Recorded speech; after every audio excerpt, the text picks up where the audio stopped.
What's up, y'all? Anderson Emerald back here, and we are talking about Jacious Sears. Now, she just had an amazing performance at the Melrose Games this past weekend in New York City, and she is on a very strong path to potentially go to the World Indoor Championships. You know, she'll still have to qualify at USA Indoors, but then after that, I think she's on a very strong path to have success in 2025 outdoors against the likes of a Sha'Carri Richardson, against a Melissa Jefferson, a TT Terry, Tamari Davis, Aaliyah Hobbs. There's a lot of women who I think that Jacious Sears is going to be inserting herself right in the middle of when talking about the women's 100-meter dash for the United States and then potentially for the world as well. But if you haven't already, be sure to like the video, subscribe to the channel. It really does help me out. But again, always appreciate y'all who've been tuning in. Go and comment below as well. Always want to be diving into the conversation. But let's dive in with Jacious Sears. Now, this past weekend at the Melrose Games, Jacious dropped a 7.02 personal best indoor world lead for 2025.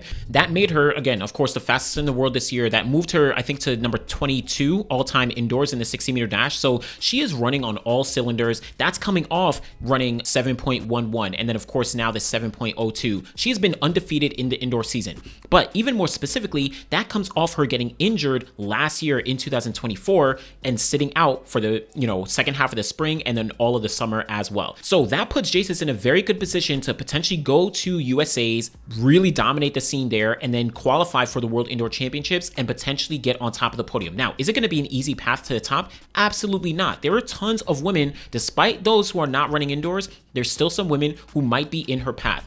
If we just look at the landscape of the women's 60-meter dash indoors so far, you have Patricia van der Weeken, right, from Luxembourg. She's run 7.07. She's been on a roll, not only this year, but also last year as well. Zainab Dosso from Italy. She's been very consistent, and I think she got the bronze medal at the World Indoor Championships last year. Iwa Swoboda, silver medalist from last year. She is like the 60-meter, one of the top 60-meter runners over the past couple years. Then you have a couple other women behind her as well. Some of these other women are not going to be running, but Mujigan Kumbunji, she very likely is going to be in the conversation. So it's going to be a pretty competitive field, and you're talking about someone like Jacious Sears who has no global championship experience, indoors or out. She only has NCAA experience, and at the NCAA Indoor Championships last year, she actually finished in 4th place in the 60-meter dash, running 7.13 seconds, right? So it's not like she's been dominating the event. But now that she's a professional, now that she's competing for Nike, now that she's been undefeated against other professional athletes at the New Balance Indoor Grand Prix, at the Melrose Games, this is going to be a good opportunity for her to now dip her toes into the global stage and see what she can do. This is very different from the World Outdoor Championships because we're not seeing Sha'Carri, we're not seeing Melissa Jefferson, Shericka Jackson, Marie-José Talou, or even Julien Alfred. None of these women are running the 60 meters indoors. They're going to be killing the outdoors in the 100, but this is at least going to provide a little bit more experience for Jacious that she's going to need when talking about, propelling herself into the professional realm in the 2025 outdoor season. Now, the other thing I do want to note is that this 7.02 is not a fluke in any capacity for Jacious Sears. Last year, or actually 2 years ago in 2023, she had a best of 7.04 seconds. She then also last year ran 7.07, 7.09. So she's been consistent in that 7.0 range, and it seemed like only a matter of time for her to really get her footing and drop down to a performance like a 7.02. I think she's very much on a path to run a 6.9 in a really good race. She could do that, at the USA Championships in about a week and a half's time in New York City. She could do that at the World Championships indoors if she does qualify, but we'll see how that kind of goes. Now, like I alluded to, she did get injured last year, actually at the SEC Championships in the 100-meter final, and that kind of, ended her outdoor season where she didn't get a chance to go to the Olympic trials. She didn't get a chance to compete either at NCAA's or Olympic trials or during the summer at all. But prior to that injury, she had actually run 10.77 seconds, which made her one of the fastest athletes in the history of the event. That actually moved her all the way up to number 16 all time in the 100-meter dash. And that puts her in good company with some other legends in the sport. You're talking about Dawn Swell. Dawn Swell with her 10.78 back in 1989 while she was at LSU. Legendary year. Yvette Lolovia-Colio, right? Irina Privalova. You talk about Veronica Campbell-Brown, or even ahead of women like Tori Edwards, like Amira Lahoure, 2013 World Championship silver medalist. Tiana Bartoletta, now Tiana Madison, right?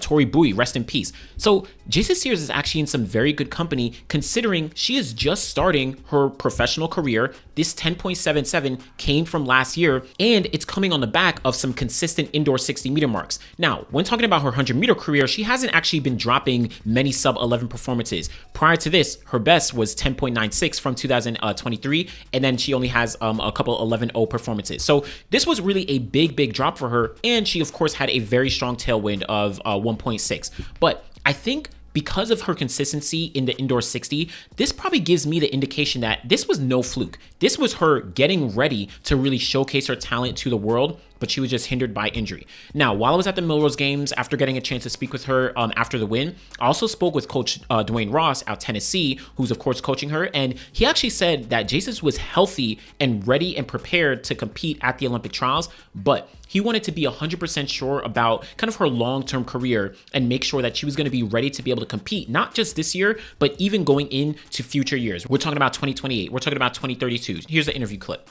Plan started last season when she got injured. She was healthy. We could have came back and we could have ran the trials.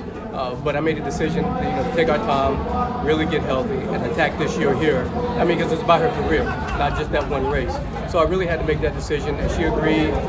She's just a sweet young person that puts her total faith and trust in whoever is guiding her. And we just made that decision to say, hey, we're not going to run the Olympic trials. We're going to take the summer to get healthy, and that way we'll just own indoors and run right out of indoors right into outdoors.